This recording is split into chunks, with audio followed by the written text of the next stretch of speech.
श्री स्वामी समर्थ महाराज की जय. श्री स्वामी चरित्र सारामृत त्रयोदशोध्याय.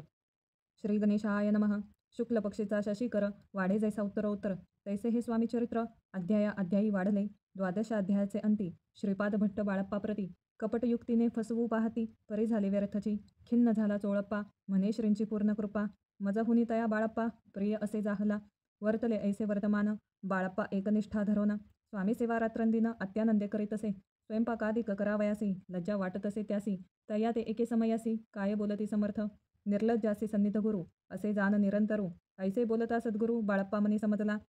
अनेक उपाय करोन शुद्ध केले बाळप्पाचे मन. स्वामी विने दैवत अन्य नसेची थोर या जगी. सेवेकऱ्यां माझी वरिष्ठ सुंदराबाई होती तेथ. तिने सेवेकऱ्यांचा नित्य त्रास द्यावा व्यर्थची. नाना प्रकार बोलोन करी सर्वांचा अपमान. परी बाळप्पावरी पूर्ण विश्वास होता तियेचा. परी कोणे एके दिवशी मध्यरात्रीच्या समयासी लघुशंका लागता स्वामीसी बाळप्पा ते उठविले. श्री ते धरून या करी घेऊन गेली बाहेरी. पाहून या ऐशी परी बाई अंतरी कोपली. म्हणे याने येऊन स्वामी केले आपणा अधीन. माझे गेले श्रेष्ठपण अपमान जाहला. तैपासून बाळप्पासी त्रास देत अहर्निशी गाराने सांगता समर्थांसी बाई ते शब्दे ताडिती. अक्कलकोटी श्री समर्थ प्रथमता ज्याचे घरी येतं तो चोळप्पा विख्यात स्वामी भक्त जाहला. एक तपपर्यंत स्वामी सेवा तो करीत. तयासी द्रव्याशा बहुत असे सांप्रत लागली. दिवाळीचं सण येतं राजमंदिरा माझी समर्थ राहिले असता आनंदात वर्तमान वर्तले.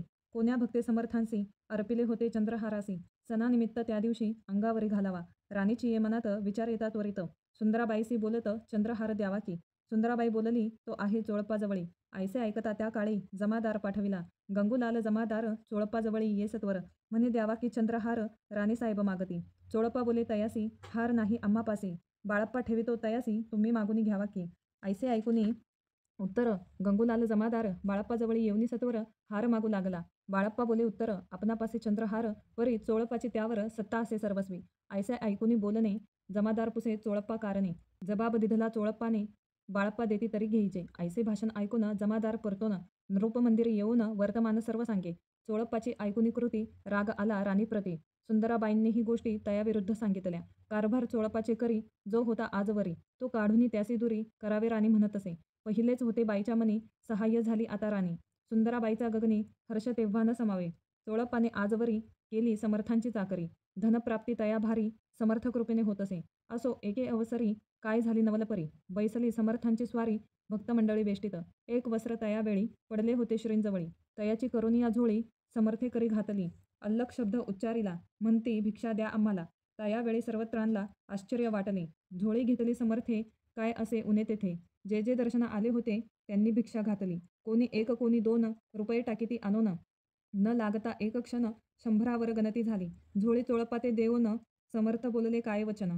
चोळप्पा तुझे फिटले ऋण स्वस्त आता असावे. पाहून या द्रव्यासी आनंद झाला तयासी. परीन आले मानसी श्रीचरण अंतरले. तयासी झाले मास 2. पुढे काय झाले वर्तमान. राणीच्या आज्ञेने शिपाई 2 स्वामींजवळ पातले. त्यांनी उठवून चोळप्पासी आपण बैसले स्वामीपाशी. चोळप्पाच्या मानसी दुःख फार झाले. स्वामी पुढे वस्तू येती त्या शिपाई उचलिती. चोळप्पा ते काही न देती ने तरी घेती हिरावूनी. चोळप्पासी दूर केले बाईसी बरे वाटले. ऐसे काही दिवस गेले बाळप्पा सेवा करीताती. कोणे एके अवसरी सुंदराबाई बाळप्पावरी रागवोनी दुष्टोत्तरी ताडण करी बहुसाळ. ते ऐकून बाळप्पासी दुःख झाले मानसी. सोडून स्वामी चरणांसी म्हणती जावे येथोनी. ऐसा केला विचार झाली असता रात्र. बाळप्पा गेले बिराडावर खिन्न झाले मानसी. आज्ञा समर्थांची घेऊनी म्हणती जावे येथोनी. याकरिता दुसरे दिनी समर्थांजवळी पातले.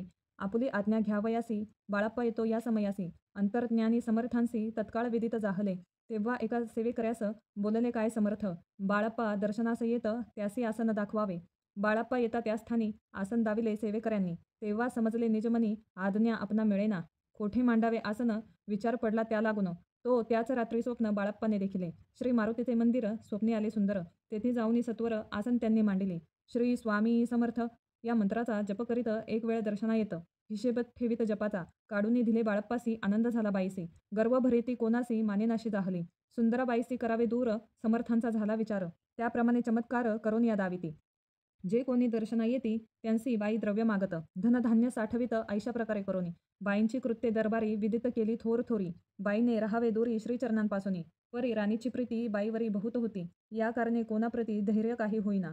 अक्कलकोटी त्या अवसरी माधवराव बर्वे कारभारी तयांसी हुकुम झाला सत्वरी बाईसी दुरी करावी परी राणीसी भिवोनी तैसे न केले तयांनी समर्थ दर्शनासी एके दिनी कारभारी पातले तयांसी बोलती समर्थ कैसा करिता कारभार ऐसे ऐकून या उत्तर बर्वे मनी समजले मग त्यांनी त्याच दिवशी पाठविले फौजदारासी कैद करून या बाईसी आनावे म्हणती सत्वर आज्ञेप्रमाणे सत्वर बाईसी बांधी फौजदार बाई करी शोक फार घेत उर बडवुनी फौजदारासी समर्थ काही एक न बोलत कारकिर्दीचा अंत ऐसा झाला बाईच्या स्वामीची या सेवेकरिता सरकारांतुनी तत्वता पंचनेमुनी व्यवस्था केली असे नृपराये मग सेवा करावयासी घेऊन गेले बाळप्पासी म्हणती देव तुम्हासी पगार सरकारातुनी बाळप्पा बोलले तयांसी द्रव्याशा नाही आम्हासी आम्ही निर्लोभ मानसी स्वामी सेवा करू की बाळप्पाचा जप होता पूर्ण एका भक्तास सांगून करविले श्रींनी उद्यापन हिशेब जपाचा घेतला बाळप्पांनी चाकरी एक तप सरासरी केली उत्तम प्रकारी समर्थ ते प्रिय झाले अक्कलकोट नगरात अद्यापी बाळप्पा राहत श्री पादुकांची पूजा करीत